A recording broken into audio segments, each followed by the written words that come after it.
हमने मेटल्स की reaction oxygen के साथ कराई थी, तो उसमें हमने देखा था कुछ मेटल्स जैसे सोडियम मोस्ट रिएक्टिव है, और उसके बाद हमने मैग्नीशियम का कराया, वो लेस रिएक्टिव है।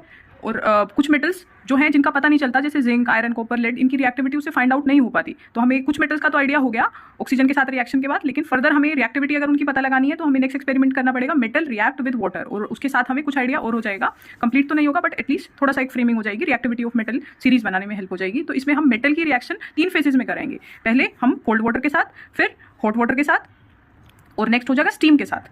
तो इसी में हमने 3 कैटेगरीज बनाई है। सबसे पहले मेटल जनरली देख लेते हैं मेटल का रिएक्शन क्या होता है। मेटल वाटर के साथ रिएक्शन करके मेटल ऑक्साइड बनाती है और हाइड्रोजन गैस रिलीज करती है। और फर्दर अगर प्लेंटी ऑफ वाटर हमें अवेलेबल हो रहा है, फर्दर मेटल ऑक्साइड वाटर के साथ रिएक्शन करके मेटल हाइड्रोक्साइड और हाइड्रोजन गैस रिलीज करते हैं। तो दोनों रिएक्शन का कंबाइंड है, metal react with water form metal hydroxide and hydrogen. तो इसका पहला एग्जाम्पल हो गया हमारा पोटेशियम एंड सोडियम। दोनों ही मेटल हाईली रिएक्टिव है और दोनों ही कोल्ड वाटर में रिएक्ट कर देती हैं। तो इसमें वाटर देखेंगे हम लिक्विड स्टेट में है और कोल्ड वाटर है। तो ये जब रिएक्ट करते हैं तो हमारे हाइड्रोक्साइड बनाएंगे, पोटेशियम हाइड्रोक्साइड, सोडियम हाइड्रोक्साइड, और साथ में plenty amount of heat release करेंगे और हाइड्रोजन गैस इवॉल्व होगी। बट इस केस में क्या है, ये रिएक्शन हाईली एक्सोथर्मिक है और बहुत ज्यादा वॉयलेंट है। इस रिएक्शन के साथ इतनी हीट प्रोड्यूस होती है कि इसमें जैसे ही रिएक्शन होगी इसमें मेटल में फायर लग जाती है, तो इट कैचेस फायर।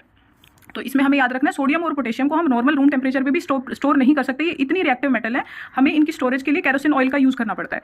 तो this is highly reactive metal. अब हम आते हैं उससे लेस रिएक्टिव मेटल। इसका एग्जांपल हो गया कैल्शियम। कैल्शियम रिएक्शन तो कोल्ड वाटर के साथ ही कर रही है, बट ये बना भी हाइड्रोक्साइड और हाइड्रोजन गैस रही है। स्लिक लाइम हो गया कैल्शियम हाइड्रोक्साइड, एक्वा स्टेट में, ये एक्वा स्टेट में है, बट ये विग्रेसली रिएक्शन नहीं होती और वॉयलेंट नहीं होती, तो ये फायर भी कैच नहीं करती, इसमें इतनी ज्यादा हीट नहीं रिलीज होती। फिर बट इसमें ये होता है कैल्शियम जो है वो हाइड्रोजन गैस जब रिलीज होती है तो उसके साथ वो फ्लोट करके सरफेस पे आ जाता है। ऐसे ही मैग्नीशियम जो है वो कोल्ड वाटर के साथ रिएक्ट नहीं करता, वो हॉट वाटर के साथ रिएक्ट करता है, बनाता सेम है metal hydroxide and hydrogen gas. और इसमें भी यही होता है, जब हाइड्रोजन गैस रिलीज होती है तो बबल के साथ हाइड्रोजन गैस मेटल के साथ मैग्नीशियम के साथ स्टिक होकर सरफेस पे आ जाता है।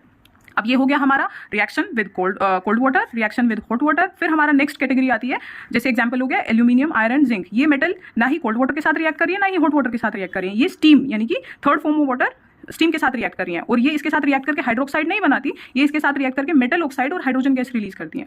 और तो इसमें हमें थोड़ा सा आइडिया हो गया रिएक्टिविटी ऑफ मेटल में, ये highly reactive, then less reactive, then magnesium और लेस रिएक्टिव, और ये कैटेगरी हो गई और लेस रिएक्टिव। तो इसके लिए हमें एक सेटअप करना पड़ता है, वो कैसे होगा रिएक्शन।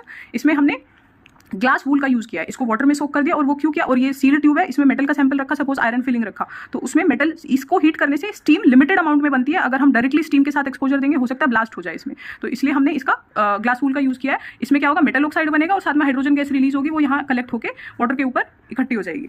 और इसका नेक्स्ट है, इसमें एक चीज और नोटिस करने वाली है कि यहाँ पे गैसियस स्टेट में है वाटर और ये सॉलिड स्टेट में, और जो ऑक्साइड्स और हाइड्रोजन गैस बन रही है यहाँ पे क्या था, एक्वा स्टेट में था। बट यहाँ पे जो हमारे ऑक्साइड्स बन रहे हैं वो सॉलिड स्टेट में। सपोज आपने आयरन फिलिंग्स लिए, उसको स्टीम से रिएक्ट कराया, तो वो एक्वा स्टेट में नहीं आएगा, वो सॉलिड स्टेट में ही रहेगा। सेम एल्यूमिनियम जो है एक्वा स्टेट में नहीं आएगा, सॉलिड स्टेट में ही रहेगा। और तो ये थर्ड कैटेगरी होगी। लेकिन कुछ मेटल्स इससे भी लेस रिएक्टिव होती हैं, जैसे लेड, कॉपर, सिल्वर, गोल्ड, वो किसी भी फॉर्म में, ना कोल्ड, ना हॉट, ना स्टीम, किसी भी वाटर की फॉर्म से रिएक्ट नहीं करती। तो उनकी रिएक्टिविटी सीरीज निकालने के लिए हमें फर्दर मेटल की रिएक्शन एसिड के साथ करा के देखेंगे। तो ये था एक रफ, पहले से ऑक्साइड से बेटर फॉर्म में हमें पता चल गया कि मेटल्स का रिएक्टिविटी सीरीज क्या होती है। Potassium, sodium most reactive, calcium less reactive, then magnesium more less reactive, then aluminium, iron, these are less reactive, then least reactive, these are the category of least reactive. और इनके अंदर भी हमें find out करना है कि इनमें इन सबसे लीस्ट रिएक्टिव कौन है, जिसका एसिड किसी भी चीज का इंपैक्ट नहीं होता, तो वो हम एसिड की कैटेगरी से करेंगे।